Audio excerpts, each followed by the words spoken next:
ICYMI. Toronto. VK on the beat. Check. I'm in Toronto where you wanna get the city love. I'm from Toronto where you wanna get the city love. I'm in Toronto like we wanna get the city love. My city love me back for my city love. Welcome to episode 1736 of Toronto Mic'd, proudly brought to you by Great Lakes Brewery, a fiercely independent craft brewery who believes in supporting communities, good times, and brewing amazing beer. Order online for free local home delivery in the GTA. Palma Pasta. Enjoy the taste of fresh, homemade Italian pasta and entrees from Palma Pasta in Mississauga and Oakville. Toronto's Waterfront BIA. Check out what's happening on Toronto's waterfront this summer. Toronto Maple Leafs baseball. Get your butts to Christie Pitts this summer for the best baseball in the city, outside the dome. RecycleMyElectronics.ca. Committing to our planet's future means properly recycling our electronics of the past. Building Toronto's Skyline, a podcast and book from Nick Iones. And Ridley Funeral Home, pillars of the community since 1921. Today, making his Toronto Mic debut is Eric Koreen. Welcome, Eric. How you doing, Mike? You know, it's a pleasure to finally meet you. I feel like we took a few runs at this over the past several years, and here you are in the TMDS basement. Yeah, I'm sure I'm your Moby Dick. Just now you can call it a career now that you've got Eric Koreen on your podcast. Big deal. My name is Ishmael. All right, now... I get that reference. You know what? That tells me you're a literary guy. You're a well-read man. I actually have not read Moby Dick, but I know the main character and the whale, so I can fake it. Thank you, Jeopardy. I believe in, I think it was like a U of T English class where I actually did have to read Moby Dick. I think it was like U.S. literature or something, like the great American novels. And I remember having to read Moby Dick. So I don't remember much about it, but I know I read it and I wrote an essay on the topic. I'm sure it was pristine, and you saw the whale for the allegory that it was. Oh, it's full of allegories, right? It's full of allegories. Let me read to you, actually. I have it here. Let me read to you my essay on Moby Dick. Just kidding. Eric, but here you are, and I'm going to start like out of the hopper here. I'm going hot. You ready for this? Sure, yeah. I'm going to read, and this is a post from you, Eric Koreen, on Blue Sky. By the way, I said I was going to start with this, but I'm actually going to start with your social media behavior. I am curious, where do you post these days? We're talking in July 2025. Blue Sky, almost exclusively. I've stopped posting on Twitter/X. I have a locked Instagram account that is mostly pictures of my pets. That's pretty much it. When did you decide to stop posting on the app formerly known as Twitter? I believe it was when Elon Musk did not make a Sieg Heil gesture, according to him. I think that was the final straw. I will say, in addition to politics, I think that site stopped being useful to me. First of all, I think we're finding, and people do deep dives on this, we have people at The Athletic who are paid to sort of analyze this stuff, but there is less traffic driven by social media posts, individual social media posts certainly, and then for X itself, it was just not getting me the posts I wanted to see. It was suppressing news, I think we can say fairly, and my friends who I just want to hear about how their stupid days are going, like I sort of enjoy that. I know people used to make fun of like, oh, what did you have for lunch? Who cares? But like I sort of like that. Like sure. That's the social part. Yeah. Social media. So I wasn't getting the news I wanted, and I wasn't getting the dumb information from my pals that I wanted. So what was I really getting from that? And I wasn't getting much of an audience, or it didn't feel like I was. So what was the point in addition to supporting somebody who I did not feel like supporting anymore? So in you decided not to delete the account, but you sort of put up poster. I can't remember, it was in the bio or whatever, to say like it's a dormant account. I'm not actually posting here. Yeah, there's still some utility there, and still some posters who, I use for notifications. The Raptors media account just sort of telling us when practice is still via X. So it's mostly for practicality and utility, but I do not plan on posting from there in the near future, certainly. So if you want to follow Eric, go to Blue Sky. That's where I am. I'm at torontomike.com. Eric is at Koreen, so EKOREEN.bsky.social. So I'm going to read something you posted in May. Too many people talk about how I invented the term hot take, and not enough people talk about how do you even acronymized? Say it for me, that word. I jokingly say ICYMI or ICYMI. All right, but it's an acronym. It's ICYMI, in case you missed it. And I can't prove this, but it is an acronym you see a lot on the internet. Like I use it all the time. Yeah, because you gotta promote that work. Always be branding. Right. And so when you get into the second, third, maybe even the rare territory of the fourth repost, pure sociopathic behavior, you got to drop the ICYMI, and I feel strongly, again, with no proof, that I was the first person to use that horrible acronym. Okay, so no proof on this. We'll get back. Obviously, we're going to get back to the hot take invention here, but the ICYMI, did you use it initially as a hashtag on Twitter, or just in case ICYMI? I don't think it was a hashtag when I used it. I very rarely used hashtags.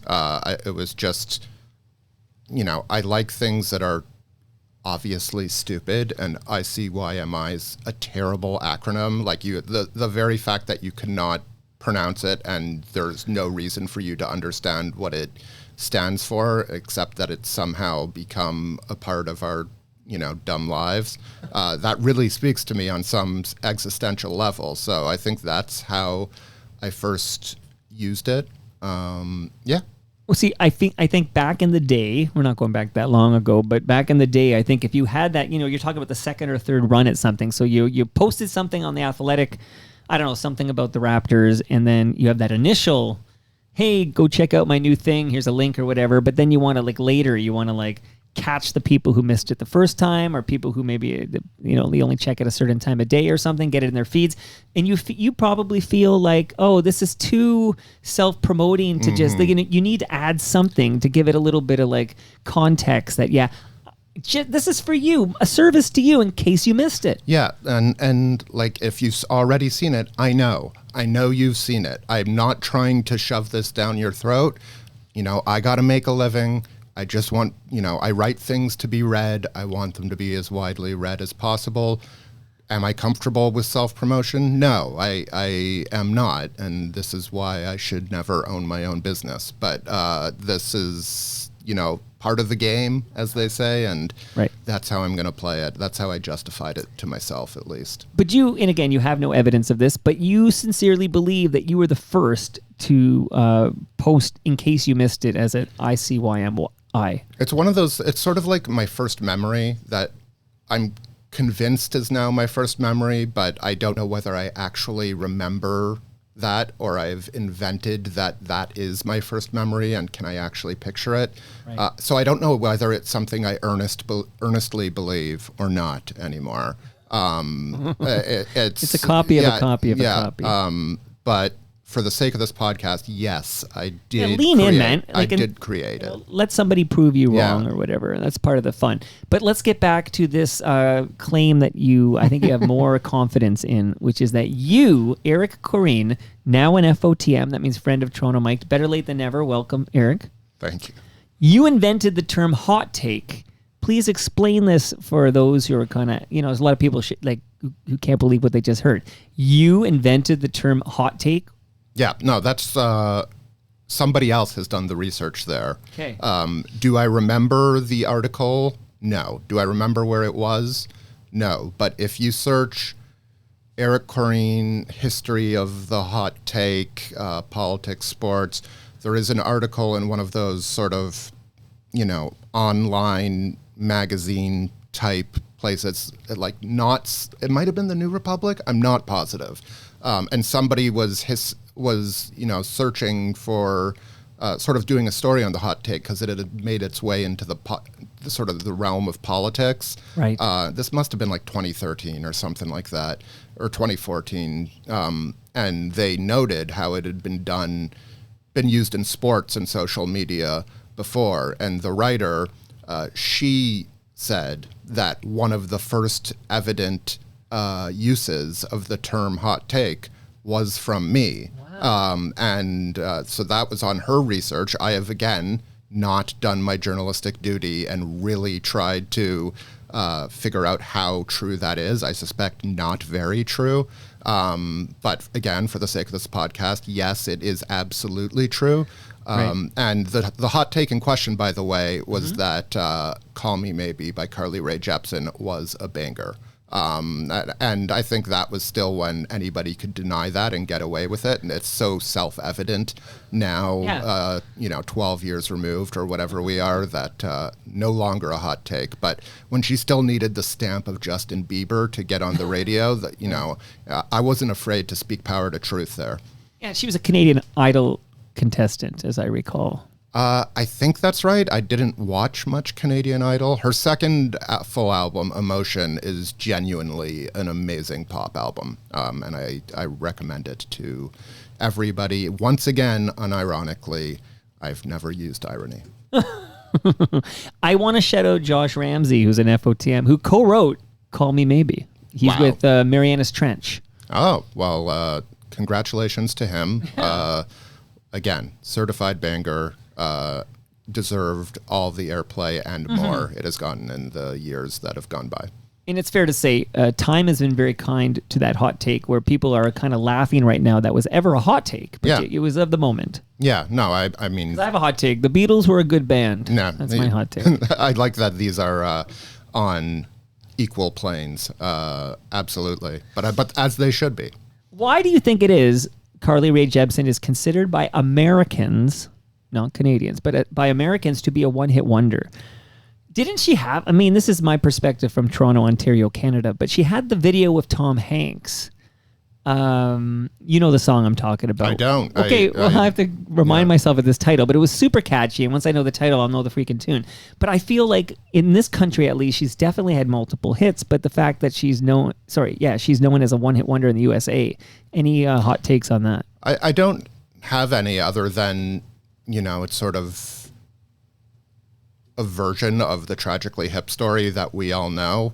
But like the pop version of that is that like she, Call Me Maybe for whatever reason, beyond its, again, self-evident greatness, broke through, and she had that connection to Bieber at the time. And, off the second album, she had a single called I This Really is the Like song. You. So this is the Tom Hanks video, I Really Like You. This is Yeah. the song I'm thinking about. She has an even better song that leads off that album. I just turned 40. I can't actually... Run Away With Me. Like, that is maybe my favorite song of hers. And that whole album is great, and it probably was all over like CBC radio and a few of the pop stations, but they just didn't enter the zeitgeist, the worldwide zeitgeist, like Call Me Maybe did. So I think it was, Call Me Maybe was massive. It might have been the biggest song of that year, or top three, and nothing else has approached that. And she still remains sort of, intelligent pop catnip sort of thing, but that's not at all the level in which Call Me Maybe was on, which was something far beyond that, and so I'm sure there are similar examples, and it's hard to come to mind, of one-hit wonders where those artists have like sincere fans who are like, well, actually, the best album was his seventh album in which he only played mandolin, but that type of thing. But well, actually, Carly Rae Jepsen's second album is her best album. Okay, that's a hot take right there. You mentioned pets. How many pets do you have? I have two. I have a dog named Walter. He's 10. He's great. I have a cat named Luna. She is also great. When did you name the dog? My wife and I did. He came with the name Bomber. When we adopted him, he was about 2. My wife did not like that. I was sort of more, it's his name, but like they had just given him the name at the shelter.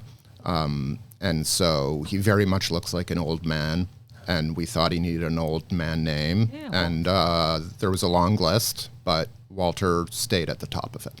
Because I've noticed a trend over the past 15 years or so where we're giving our pets like people names.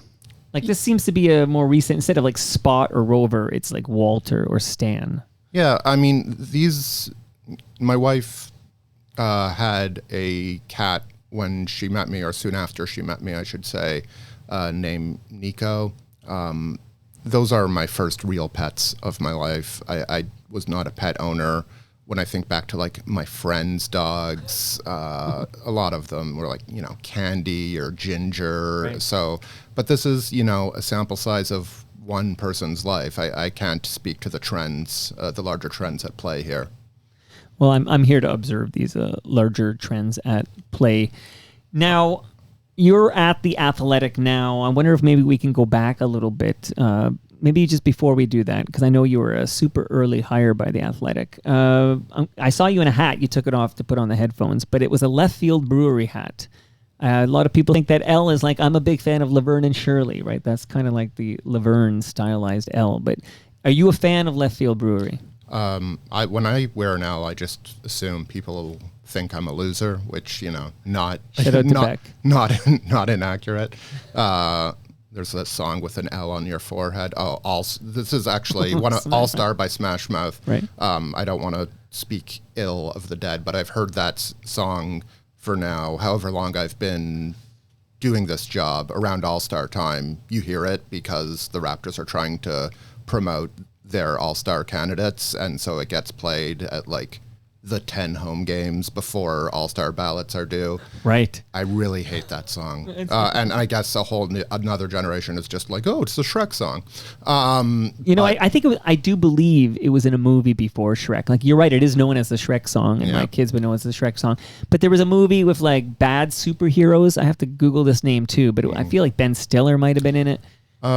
I can't back you up on this. I'll take your word for it. As we've Google learned here, I don't do research. That's the takeaway of this podcast.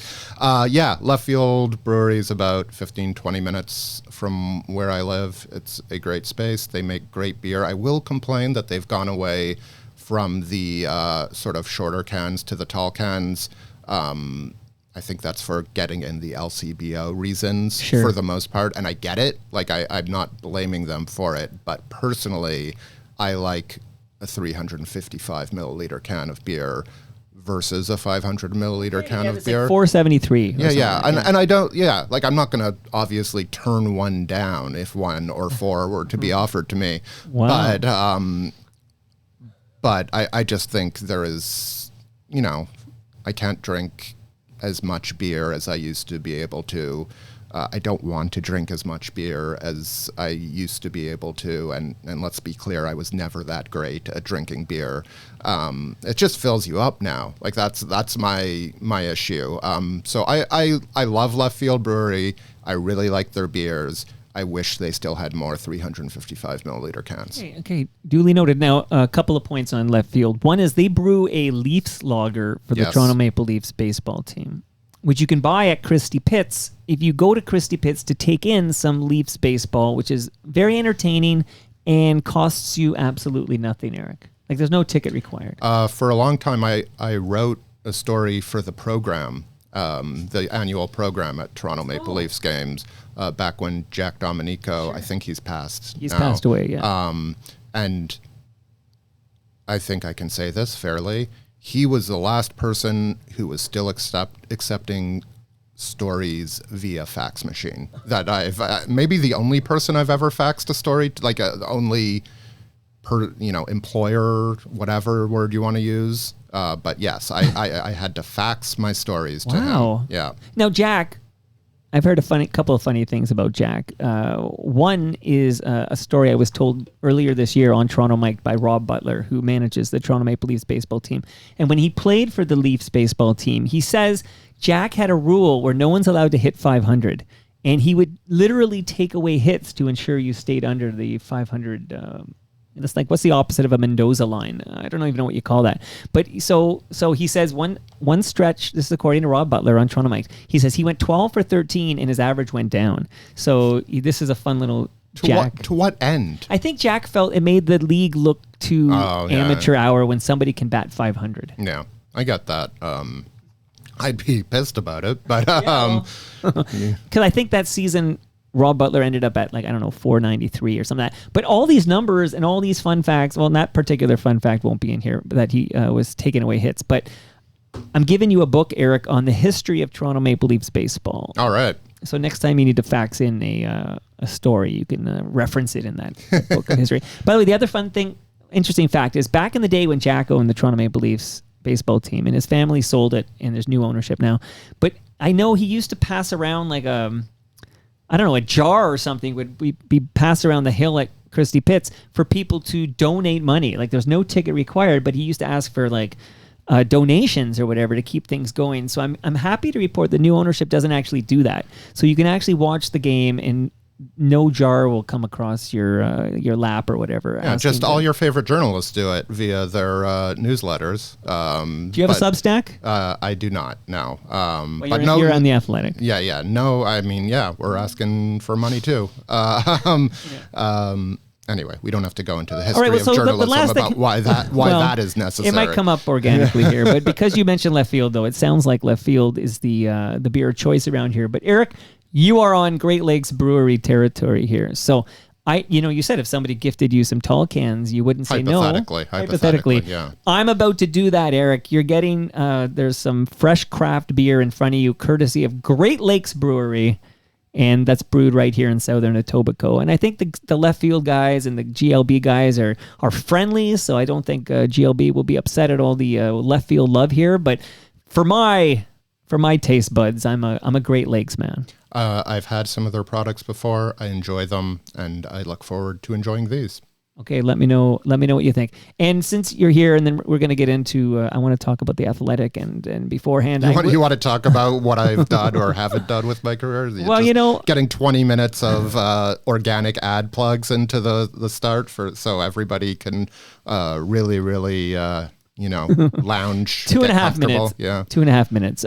Palma Pasta did send over a large lasagna for you. It's in my freezer right now. It pairs nicely with the Great Lakes. So I'm feeding you. You've got some reading material, and I'm giving you some fresh craft beer. It was worth the trip, Eric. Yeah, I think this does not violate the New York Times accepting gifts policy. I think if they don't tell is there a dollar value don't tell that you know anybody. I'm not. They're not listening. If I knew, I would not speak of it, and I do not know exactly what it is.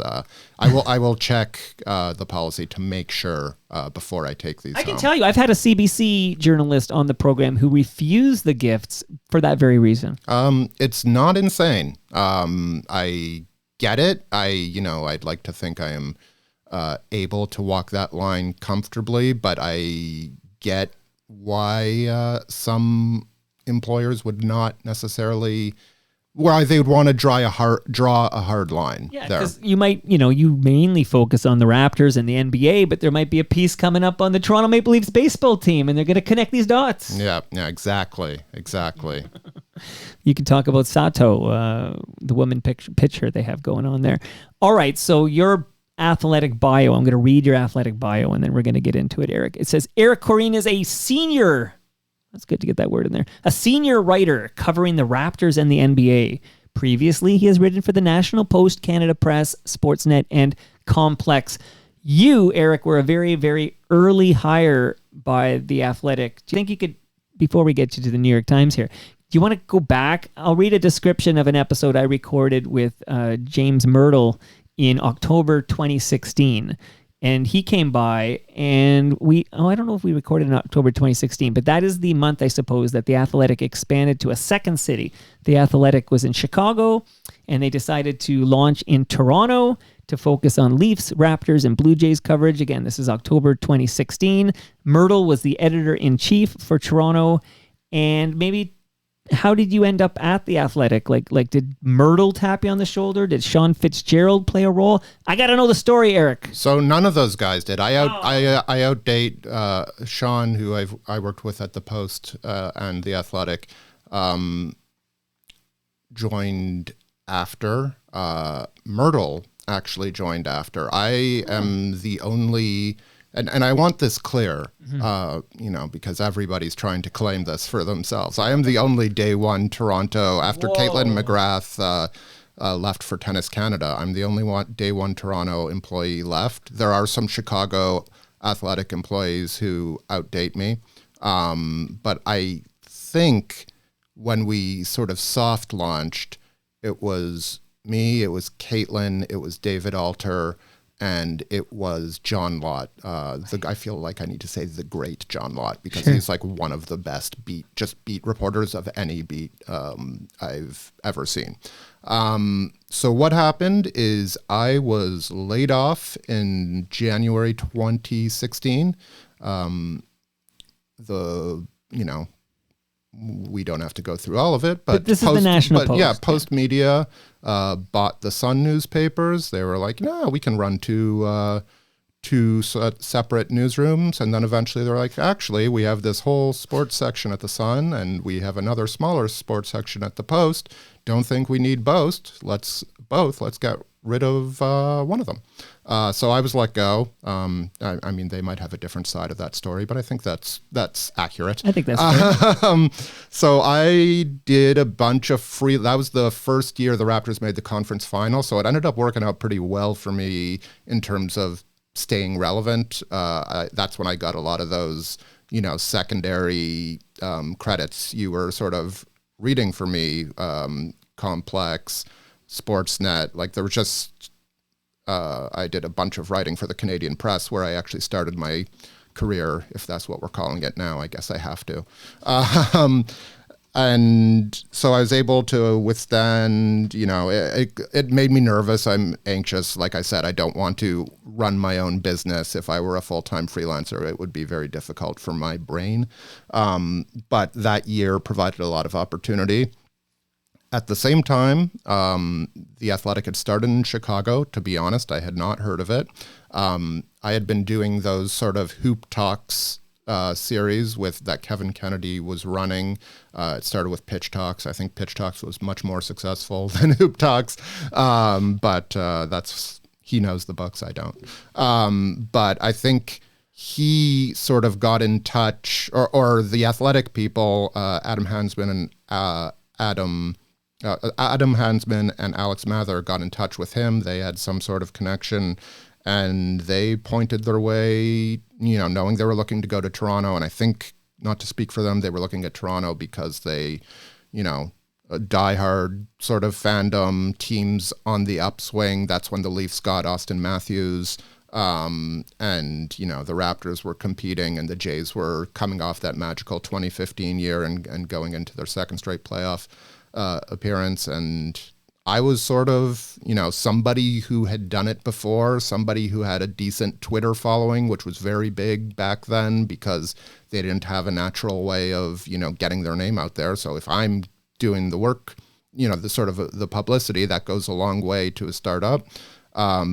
We talked, Adam and I had our first meeting at the Salad King, and across from what's now Toronto Metropolitan University on the Thai restaurant on Yonge Street. We eventually agreed. I think somebody who knew the job, knew the people involved, could, get access, who the Raptors would trust to give access to, and not, have to sort of explain on and on what the Athletic was and go through that whole process was important for them. And that's sort of how it happened. And so That was, I think, October 11th, October 13th. That was sort of the first day. So I'm coming up on 9 years this October. Yeah. Now, there's a newsletter I was subscribed to called 1236. Have you heard of this newsletter? Okay. So Mark Weisblot, who I believe is on the live stream right now. So hello to FOTM Hall of Famer Mark Weisblot. Please bring back the 1236 newsletter because I personally miss it. It would appear in my inbox every day at 1236, appropriately enough. And I saw this in October 2016. He wrote, "Sports writers startup rolls the dice on Toronto. The Athletic, a paywalled site that launched in Chicago in January and the Bay Area in April." Oh, that's interesting. We were the third? No, I don't think... He's got this wrong? I think there was one freelance writer or one writer writing about the Warriors. Okay. I could be wrong on that. So it was not a full... Like, Chicago was a full market, and the Bay Area was like a team or of it's like an outlier. Yeah, okay. But I think, yes, he's technically correct, but spiritually, the Bay Area really bloomed after that. I think that describes Weisblot perfectly. Technically correct, yeah. But spiritually. The best kind of correct, technically correct, yeah. Okay, so Bay Area in April has now debuted its Canadian version featuring laid-off National Post writers David Alter, who, by the way, I just want to say I love David Alter. I love this guy. So if he's listening, I want to say hi to David. No longer with the Athletic, but David Alter, Eric Koreen, that's you, buddy, and John Lott. So all three of you, day oneers, were from the National Post, part of that wave of layoffs they did. Yeah. So thanks to Paul Godfrey for giving the Athletic its Toronto staff to start out. Speaking of Paul Godfrey, I believe his son Rob is a co-owner of the aforementioned Toronto Maple Leafs baseball team. All right. Well, so it's just a small world we live in. Hi, Rob. At the time, the $49.99 annual subscription promises no ads, no clickbait, no fluff. So I think it's an important distinction because I just checked my notes. It was January 2017 when James Myrtle and Sean Fitzgerald came over to this basement here to talk about their new roles at the Athletic. I want to say they started in November. And my timeline could be off. I'm claiming to be the only original left standing. And again, a very technically correct, spiritually incorrect, but again, true. Yeah, I would say that's spiritually correct as well. Like, to me, these definitive records are important. Like, you are the last person standing who was a day one hire. Yeah, no, I think Toronto. Myrtle wouldn't join unless I started and paved the way for him. So we can say that. Eat it, Myrtle. He had to watch his head down here. He's a tall guy. Yeah, no, he would drill his noggin on this. But like I was saying, I too have a basement that is not conducive to, I don't know. If you it's for hobbits, is what you're telling me. If you were 5'10", I think in my basement you would hit your head, and I'm taller than 5'10". I'm going to tell you now, 5'8" people hit their head in this basement. All right. So I beat you on that one. But I do feel like back in the day, I don't think they ever saw this future where people might actually go to the basement for anything other than to, I don't know, get the furnace going or something like that. Like, what are you doing in the basement down there? It's like, nah, I record down here. You didn't see that coming? Come on, buddy. All right, so tell me a little bit before we get you, before it's sold. The Athletic, of course, sold to the New York Times company. Before that, and that's 2022, like, what was it like working for The Athletic? It's kind of like working for a startup. Like, I'm just curious, like, there's no office, right? You're all working. It was very, very writer-driven, very, you can do whatever, I don't want to paint it like it was the halcyon days because, like, you want some direction sometimes, but, especially at the very beginning, they didn't have that infrastructure. They were just hiring writers, again, to do what they can do and try to draw readers that way. And as it grew, it became a bit more organized. You had James as the Toronto and eventually the Canada editor. You had editors you worked more closely with. I worked with Mike Cormack while he was at The Athletic. He sort of came in for that. But it was very, it's not like I was having long conversations with editors every day. It's like, how do I think I can best cover this team? And, Blake Murphy was there as a freelancer. He was a day one free contributor to start and eventually became full-time and back then when he became full-time, I, as a joke that I think nobody but Blake, myself and our 9 podcast listeners understood, I put in my bio that I was the lead Raptors writer, to make sure that everybody knew that Blake was, was second on the chain of command. Am I right in remembering that Blake Murphy was a big-time Carly Rae Jepsen fan himself? Yes. We actually went to the same show at Roy Thompson Hall where she played with the Toronto Symphony Orchestra. Beck just did that. It's if you can see an artist play with a world-class orchestra, I say you do it. I think Beck cracked the joke about how with him and the orchestra, they were almost as big as Broken Social Scene, like in terms of number of people. Yeah. Hey-o. There's a joke for people exactly my age. So, yeah, I think the thing about those startups is missions change pretty quickly, and it went from becoming, known any way possible and, what they viewed as important, from cadence to, length to the types of stories that were being written. That sort of changed quickly as they were reacting to see what was working and what wasn't. So I wouldn't say it was like a terribly stable period, but it was also in terms of like just pure creative freedom.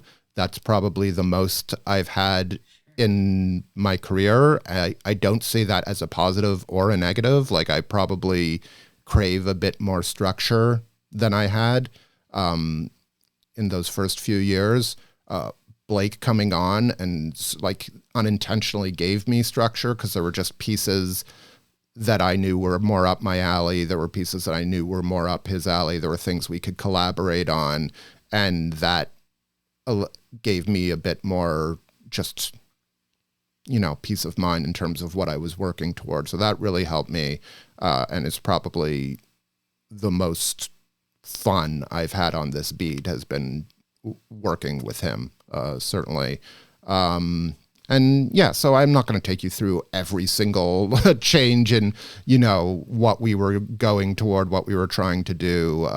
But, you could get whiplash at times trying to react to what the company was viewing as important. And I haven't worked at other startups, but I imagine that's not uncommon. It's, I think they went in, I think if you asked Alex and Adam, they would say they really thought they would be at first, before like Chicago even, it's like they were going to be this analytics heavy website that was going to cover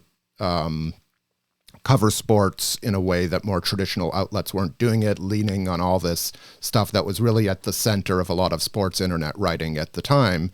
And what they found is that, that stuff does well, but the longer features about humans we really care about, also like they have been staples for a good reason for a long time.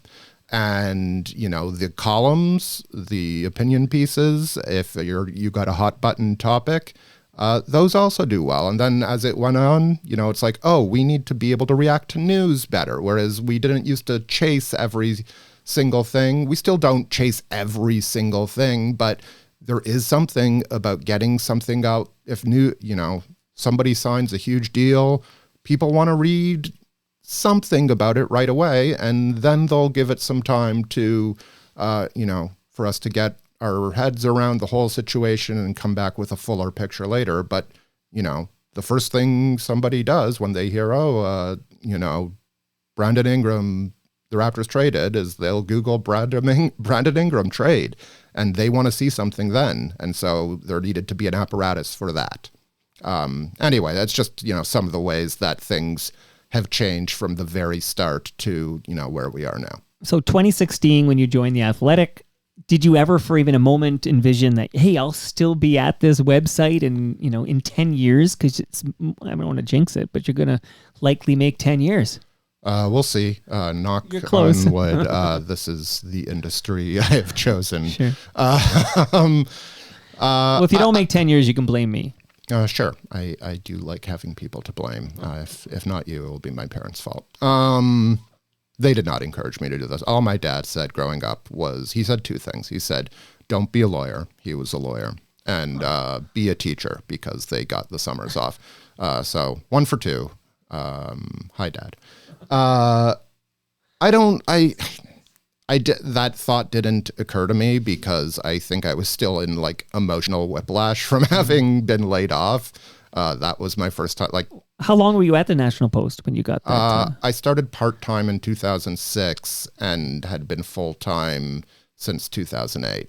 And like, that stuff, like all I've done my whole career is hear stories about people getting laid off. Like obviously I'm exaggerating, but it's been a constant. And you intellectually know that time is coming for you, but you never, I didn't expect it. And so when, I did as much soul searching as I could. I considered other careers in between the two jobs, and this was just the best opportunity that arose for me. So in no way was I thinking what's going to be the case in 10 years or 9 years. I was thinking, oh, they're offering me a fair wage to do something I know I can do, and let's see how it goes. That was my thought process at the time. All right, let's fast forward to 2022 here. And the news item, I'll just read it. I can't remember what source I pulled it from, but I believe it's all accurate, that the New York Times Company acquired The Athletic for $550 million US. This is 2022. Initially as a semi-independent entity under the continued direction of Alex and Adam, the founders you mentioned earlier. In July 2023, the company dissolved the New York Times' existing sports department.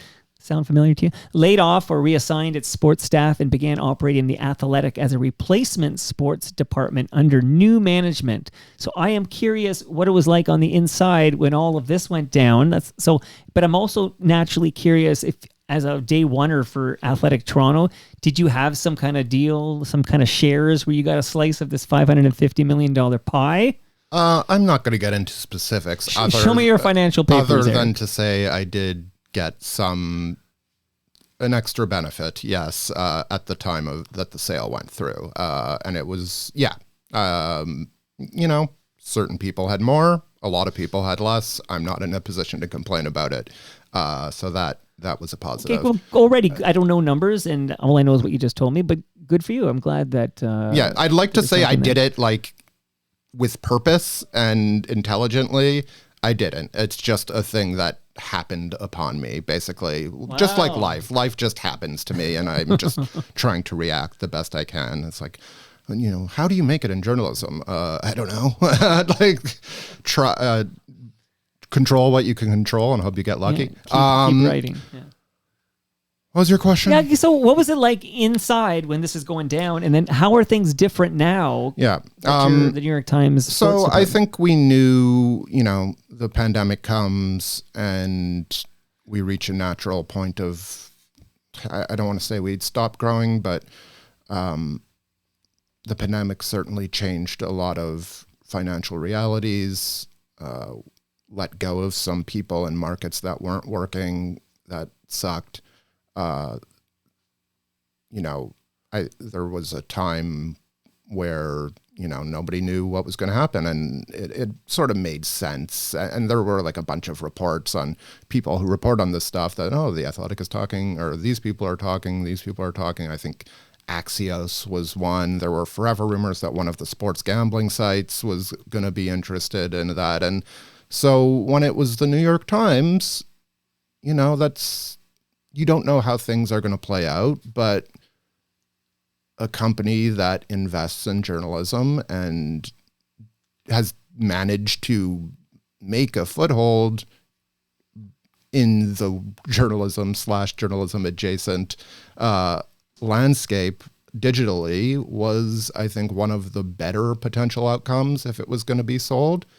I think, again, not to give you a huge bullet by bullet point rundown, things have become even more structured.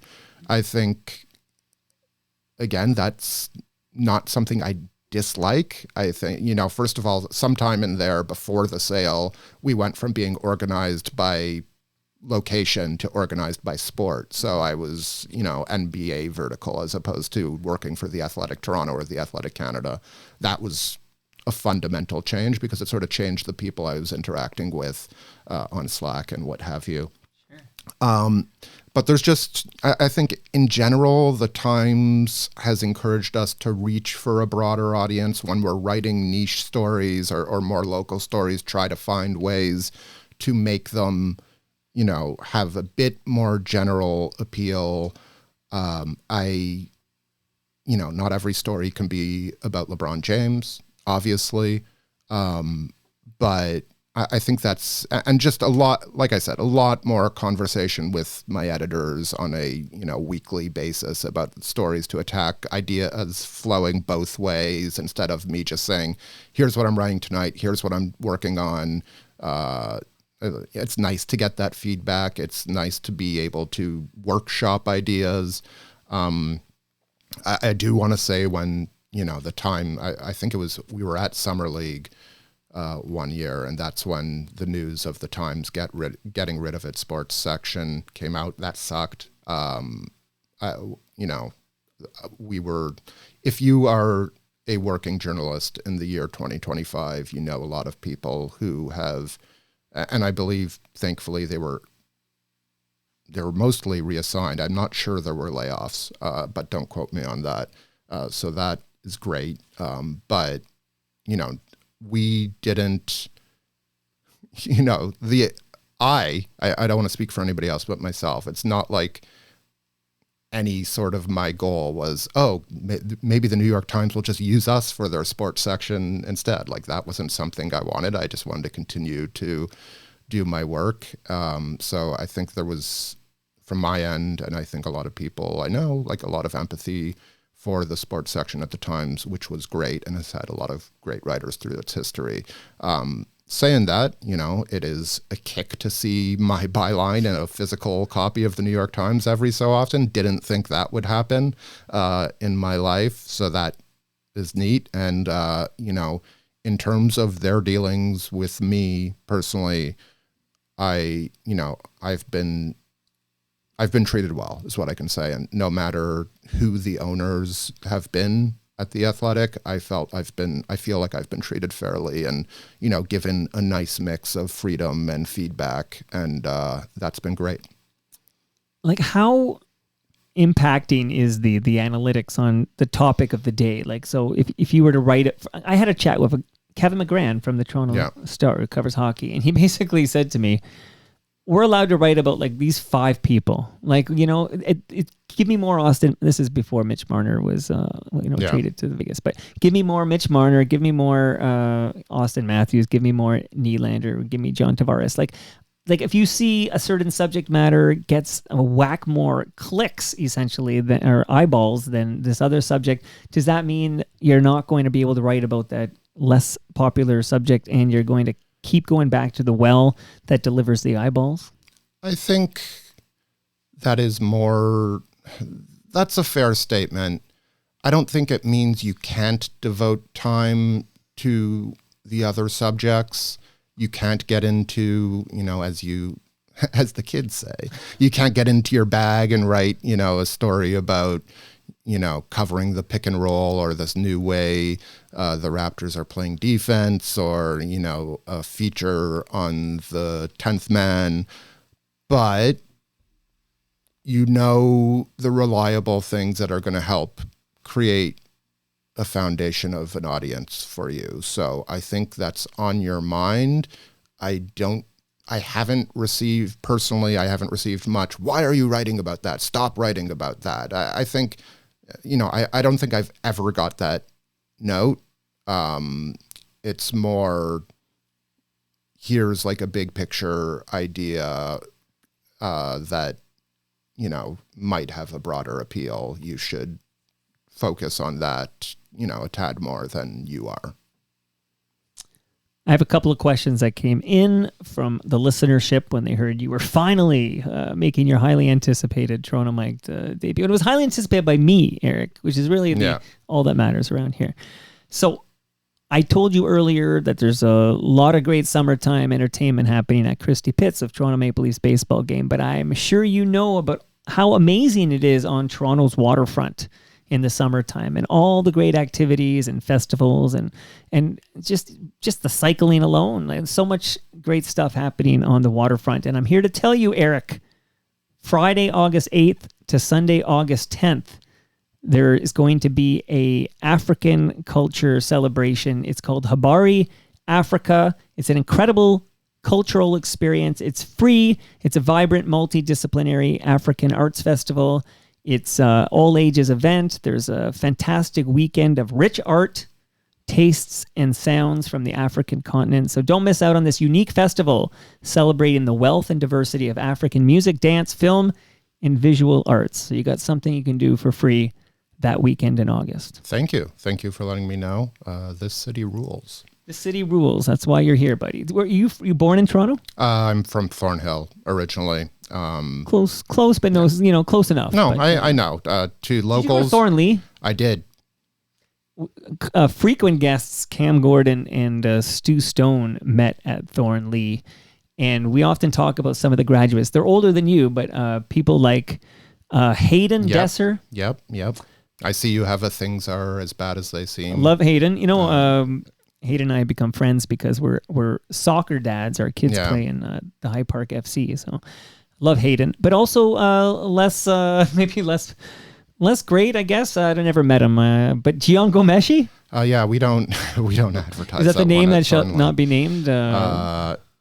Noah Mintz, of course, from Head. Yeah. Who H Head. H-Head, which gave birth to Brendan Canning, which brings us back to Broken Social Scene. Go. Everything is connected. But yeah, there's a lot of Thornley chatter. And I guess he's not from Thornley, but the guy who played Anakin Skywalker is from nearby, Hayden Christensen. Yeah, I also believe former Much Music VJ Bill Walichka went to Thornley. You're correct. Again, didn't do the research, but that is something I remember being true. Have you ever heard the name Stu Stone before? No. Okay, well, you can't keep this. It's a very rare copy, but he did put out a comedy album with Jamie Kennedy called Blowing Up. All right. And Stu Stone was in the basement last week for a 90-minute deep dive into the good, the bad, and the ugly of Hulk Hogan. Ugh. There's a lot of good, a lot of bad, and a lot of ugly. So yeah, that's as a wrestling fan, that was. I mean, I was not conflicted, but I was a bit too young for like the heyday of Hulkamania. I was more, watching the NWO days, and I get why people are conflicted, but it's wrestling. Wrestling is a weird world, and he did a lot of not great things for which he never was truly held himself to account. I think that's what a lot of wrestling fans would say is like, you can do bad things. It'd be better if you didn't, but you can do and say bad things. But at some point you have to be able to reflect on your actions, try to put yourself in somebody else's shoes, try to, be anybody, come at it from any perspective other than your own. And he always seemed unwilling to do that on a host of, topics from, very insidery, wrestling stuff to just race, in America. So we don't need to devolve further into this. Well, no, I think that's super fair. Yeah. I will say that in this 90 minutes, we spent 90 minutes on it, and I think we covered it fairly, where we talked about what it was like growing up in the 80s with this figure who was, him and Mr. T was like you had to be there, Eric. I got 10 years on you. It was something else. And then we talked about, what we learned along the way. And we talked about that exact, which is his inability to look inwards and grow as a human being and better himself. And, he mainly brushed off these flaws as, I'm a product of my environment. Let's move on to the next thing. And then next thing you know, he's at the Republican National Convention telling you to vote for Trump. So yeah, good, bad, ugly. That's with Stu Stone, Thornley graduate. Okay, I got a gift for you, one quick one here. I got a measuring tape for you. right there. That measuring tape hopefully comes in handy, Eric. It's courtesy of Ridley Funeral Home, pillars of this community since 1921. So there you go. Thank you. Thank you, Ridley Funeral Home. They have a great podcast called Life's Undertaking. And here's one final tip for you before I get to the questions here. Recyclemyelectronics.ca, Eric, is where you go if you have old electronics, old devices, old cables even. Maybe you got a drawer full of old cables. I sure do. Don't throw it in the garbage because those chemicals end up in our landfill. Go to recyclemyelectronics.ca, stick in your postal code, and find out where you can drop all of that off to be properly recycled. That's a pro tip for you. Thank you. First question goes to a guy who calls himself Hey Ref. I believe he referees hockey games. Hey Ref writes, does he have a relationship with the other Toronto-based athletic writers? It's got to be a bit weird working for a somewhat large organization, but being sort of alone on that island. What would you say about that? It is bizarre, especially since we moved to, as I mentioned, the sport verticals as opposed to the local-based or verticals. There's just not much opportunity to get together. We usually do it once around Christmas. Maybe if there's another time, we do it then. There was a lot more earlier versus lately, but there were I just naturally was closer to a lot of the people who were there earlier in the days. Like I said, I worked with Sean Fitzgerald, I worked with Caitlin McGrath, I worked with John Lott. Blake was somebody I knew very well from the Raptors beat. And there is less of that now. I've gotten to know some of the people, Lucas Weiss, who's one of the live writers. Scott Wheeler covers junior hockey. I know him a bit. But it's not so, and I should say at the Canadian Press, when I started doing the Agate page as a 19-year-old or 18-year-old, Chris Johnson, who's one of our hockey writers, he was sort of 5 or 6, 7 years older than me and was working a lot of night shifts, so I know him as well. So it's not, the people I know aren't so much from my time at The Athletic, although we do see each other occasionally. It's more so from earlier in our careers. I have been sending Mitch Bannon, who replaced Caitlin as the Jays writer, my harebrained ideas about the Jays, but we have not met yet. So when you're at a Raptor game at the Scotiabank Arena, can I ask you about some of the Raptors writers we've had in this market for many, many years? You can ask. Yeah, sure. I hear what you say. Okay. What about Doug Smith from the Toronto Star? Welcomed me very warmly when I first was in the press box, sort of the person you go to understand how things work. Very thankful for his guidance over the years. Just somebody who obviously has seen it all on the Raptors beat. Almost literally, like he was working for the Canadian Press, I think, in year one, and has been with the Star ever since then. Just a rock, somebody you're going to see virtually every day. It's been very good to me. What about 90s hip-hop head Ryan Wallstatt? I played pickup basketball with the man they call Waz and Josh Lewenberg last night. I was going to ask you about Josh. We're in a Tuesday run together. Waz is sort of a Jerome Junkyard Dog Williams type if he had a bit more of a jumper.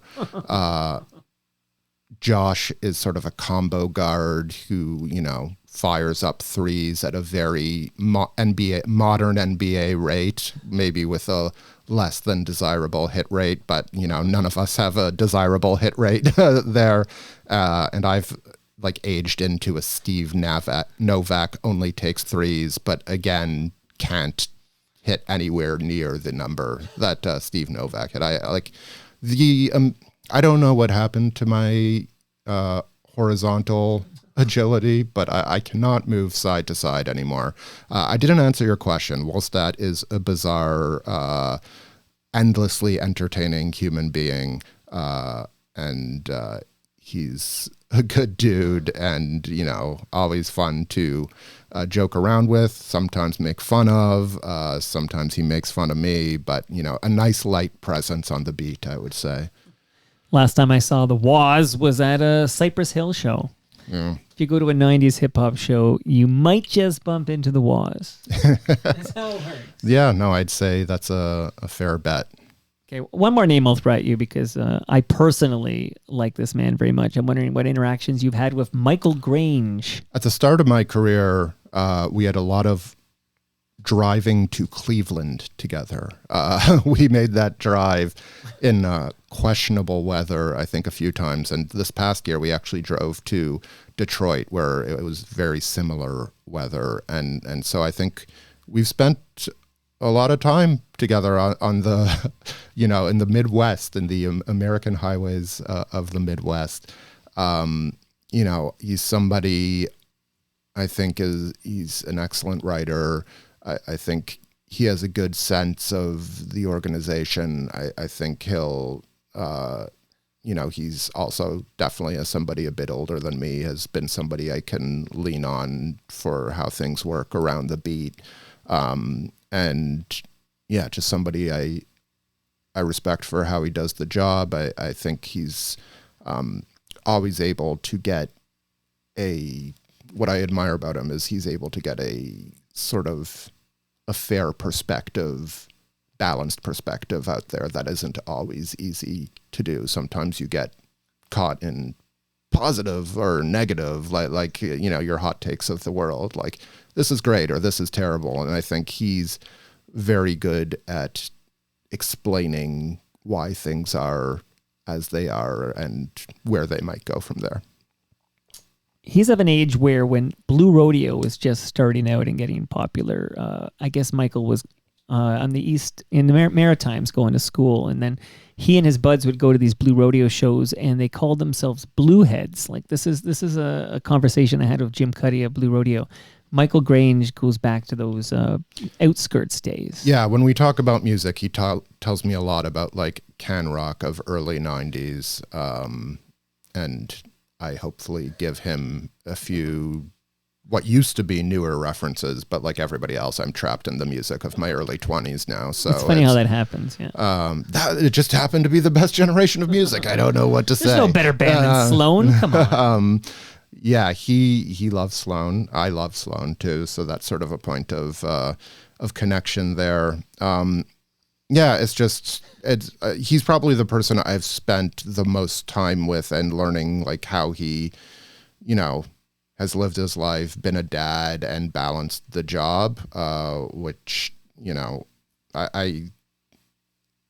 I think I'm friends with. I have a good relationship with pretty much everybody on the beat, but I think he's the person I've talked the most about that sort of real life stuff with. Raptors super fan Brian Gerstein wrote in when he heard you were making your Toronto. Do you know this name, Brian Gerstein? I don't think you're legally allowed to call anybody but Nav Bhatia the super fan. The Raptors now super fan. Now I owe money, I think is how that works. I do. I remember Brian more so from Twitter right. than Blue Sky, but I do remember him, yes. Yeah. Ask Eric, how come I still have no clue how good a coach Darko is? 55 and 109 record is, of course, not indicative of his capabilities due to tanking. This is all Brian's words, by the way. But this year, with the playoffs attainable in a depleted Eastern Conference, how do we measure him? Defense will rule, and he can teach that part of the game well. But is it enough to get us to the top 6 and avoid the play-in tournament? There was one question in there. There were two questions in there. One was a general question about the Raptors and how they'll do. One was a question about Darko, and then a lot of statements. So I don't know which ones he wants me to answer. How come we don't know Darko is a good coach? Because they changed paths less than halfway through his first season. They shifted into a more developmental path. and then they've had a lot of injuries throughout. So that's the basic reason why you don't know whether he's a good coach. I don't know if he's a good coach. Like, I think he has shown a lot of positives in the way he treats people and the way he works with people and the way that he sort of creates a development first culture. But as you get better as a team, the X's and O's and the ability to manage egos and all that become more important. I think this team's strength is not going to be its half-court offense, and the ability that, whether he can turn this group into a group that can be closer to average in that versus objectively bad is going to determine this team's success and maybe a top 6 spot. And that will also give us more of a clue about how good of a coach Darko Rajakovic is. All right, this question's from yours truly, Toronto Mike, asking, because I am curious. I'm glad I got all the big questions from the internet. So many people were interested in me that you had to provide your own filler. I want to ask a question. It's my show, damn it. Yeah. And maybe if you could tell me how you ended up at the National Post. So we know how you end up at the Athletic, where you've been for almost a decade now. But you mentioned you've been at the National Post for like almost a decade or whatever. How did you end up at the National Post? Yeah, so I started, as I mentioned, at the Canadian Press. They needed somebody to do Agate, which for those of you who don't remember is sort of like the back page of the newspaper with all this of the sports section, with all the standings and the results from last night's game, Sure. et cetera, et cetera. And like I would take calls from, this guy from the QMJHL and format the standings. And that's sort of what I was doing for a bit while I was in school. But that was a lot of night shifts and I stopped being able to sleep, and that I found was not good for my brain. So between that and sort of not getting the opportunities, finding it difficult to get opportunities, I stopped doing that. And then in something we will probably never hear again, the National Post was, and I don't mean this for just the National Post, I mean this for any physical newspaper, was expanding its physical sports section. It was making it bigger. At the same time, they had gotten rid of their relationship with the Canadian Press, where I had previously worked. And the Canadian Press, among other things, has a lot of, has a relationship with the Associated Press. You get a lot of things like roundups of that night's action in baseball or hockey. So I was on something we called I applied and got a job at something we called the rewrite desk, which was basically doing those roundups, seeing what happened in these games and getting that sort of, basic information into the paper in a hopefully readable way. So that's what I was doing for my first stint there. That coincided with my 4th year in school, where I started to do an internship and got more opportunities to write. In short succession, the Raptors job came open twice. Aaron Weary, who I believe now works for CBC writing politics, he left to go write politics.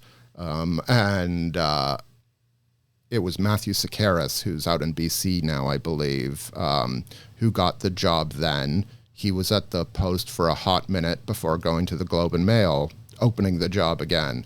And that time, I had applied. I had been doing more freelancing for them. They were more comfortable with me and put me on the Raptors beat somewhat insanely at, I think, 22 years old. Wow. Like you hear the stories of how, everybody starts off covering high school sports. And like, to be sure, I wrote my share of junior hockey stories, but like my first actual beat is still the only actual beat I've covered, which is the Raptors. And yeah, that's how that happened. Again, not like I didn't work hard. It's not like I don't think I learned a lot of lessons and made myself better, but it's also very much a right time, right place sort of situation. Now, a couple more on our way out here. I think I said I'd take an hour, and I'm leaking over that, and I hope that won't piss you off. But I promise not to take too much more time, but I'm digging this chat. And I'm curious about your opinion on Rogers owning everything all of a sudden. Like, does this change anything from your perspective as a sports writer, or even from a fan's perspective, that all the major sports, basically outside the Maple Leafs who play at Christie Pitts, they're all, and who knows what's going to happen with that. But, I mean, Rogers owns everything now. Yeah, I mean, in general, I don't think monopolies or, something close to monopolies are good for businesses. I'm not going to sit here and complain about the way the Jays have managed, or the Rogers has managed the Blue Jays. I have notes. We don't need to get into that, but like, they've spent money on the team, which I think is what fans mostly care about. They've tried to win. The ways that they've gone about that, you can certainly argue with. From a coverage perspective, which I think is more how you're asking the question, maybe, we'll see. Like, certainly having both big cable / digital companies own them created a sort of, equality by necessity situation where, Bell and Rogers had these drafts for games, so they split them up 41-41 on TV and on radio pretty much. I think Rogers is a very buttoned up organization. I think part of the reason Raptors fans, by and large, are unhappy to lose Masai Ujiri is, I have certainly nitpicked his handling of the last 5 years or so. I think there was a basketball case to get a new set of eyes in there, but you never had to question whether he cared. You never had to question how much winning motivated him. And he wore his heart on his sleeve. And that's something that doesn't come across screaming in the way that the Jays executives present themselves. And so I'll be curious about how much they are able to do that for the Leafs and the Raptors and the other organizations as they take control here, how much they'll want that, or how much they just want to keep it, we have shareholders, we're going to be buttoned up, we're going to be very professional. There's nothing wrong with those qualities, but I think Masai Ujiri, and obviously winning is the biggest factor there, but he was able to tap into this sort of inferiority complex that Raptors fans had for any number of reasons. I don't say that as a judgment, as just like, we've been like Raptors fans. I say we, like I grew up as a Raptors fan, like, so I still slide back into that sometimes, although I certainly hope that people understand I don't cover the team as a fan. I've written enough negative no things. Cheering in the press box. Right? But, in the market, the Raptors fans felt like a third child, if that, at some times. In the NBA, they're the only Canadian team, and there was Masai Ujiri sort of saying, we don't have to be that. As a city, as, a team, we can aim higher. And what's funny is, like, I don't think anything he did changed the types of players who came to Toronto willingly. Like, they got Kawhi Leonard, but they couldn't keep him. They kept their own players for the most part. That even ended. They never, signed any huge free agents. Like, what he said didn't change the roster building, really, and change... I think it sort of changed the perception of the team in the NBA, but not in this huge dynamic way, and they've obviously fallen back into this sort of mediocrity, so it hasn't changed it for good in any way. But the way he spoke to that and cared about that and aimed for that was really what resonated with Raptors fans. And so losing that, and I think that will be pretty irreplaceable, as I'm guessing, like just as like putting that out there as a goal. I think that's going to be a blow for Raptors fans. Okay, so I was going to ask you about Masai, but you did it yourself, so Yeah. I appreciate that. So here on our way out, so we only met each other for the first time like about an hour and 15 minutes ago, and I've enjoyed the conversation very much. I think you're a funny guy. You have a good sense of humor. Here, not that you need my, not that you need. I am desperate and needy. Validation. I yeah. have noticed with your sense of humor, I've noticed you do this thing, which I can do at times as well, but self-deprecation. You know what I mean? So, I'm aware. Yes, I have this quality about me.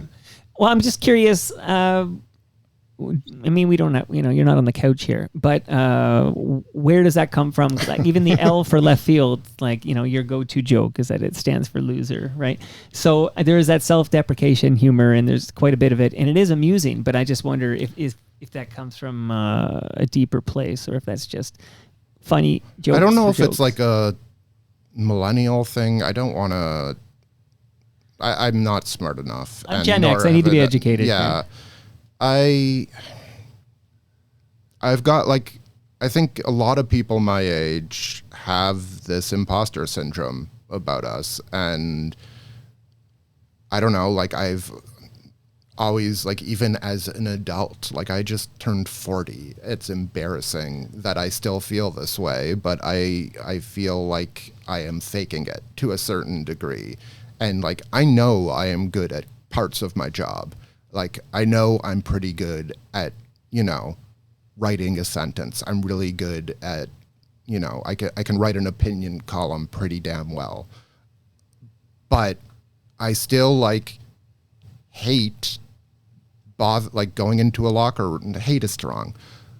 I still get, and even not nervous, but like one of the qualities I admire most in others, because I don't have it, is just a reporter's ability to slide up to somebody who's sitting in his locker and just start a conversation. Whereas the thing that goes through my head is, oh, this person doesn't want to talk to me. They're probably using their time to prepare or talk to whoever, and they don't want to do this. I just cannot not think that way. And so like maybe I just dwell on my weaknesses and why I do that. I can't untangle for you here, but we'll need a longer session. But that's just, in my job and in my life as a whole, that is just the way I feel most comfortable expressing myself. Now, I am aware that somebody can do that too much and that becomes irritating. I'd rather lean that way, and I can only lean that way. But even if I was choosing, I'd rather lean that way than the person who comes across as ultra confident and, so sure of themselves, right. and to the point where they're not willing to concede that, somebody else might have a point. I think, not to get too broad here, but people, if more people were willing to acknowledge their own faults and flaws and not be so damn sure of themselves, the world might be slightly better. That doesn't mean we need a world of people questioning every decision they make and, second guessing everything. That would be bad too. I guess I just think that would be preferable to what to the exact opposite of that. But now we're really getting into high-minded stuff, and I think it's basically just the way I am. But that's my best guess at an answer for that. Now, typically, self-deprecation humor is simply, I'm going to put myself down before you put me down. Like it's like a preemptive strike. Could be that. Yeah, no, that makes a lot of sense. But you still have to think that somebody is going to put you down. Sure. So like wherever it comes from, it's like, well, obviously these are my weaknesses. Everybody could see them. Therefore, I will get Right. myself. But this begs the question, Eric, would the New York Times employ a loser? Hopefully not. I don't know. I think the answer is no. You're not a loser. I'll take your word for it. I think I'm doing okay, and certainly feel very fortunate about my career. Occasionally, I feel like I have done well and deserve some of the good things in my life. Occasionally. Well, continued success. Look forward to your 10th anniversary at the Athletic, and then maybe your 20th and your 30th if you want it. So. Let's not get crazy, but thank you very much.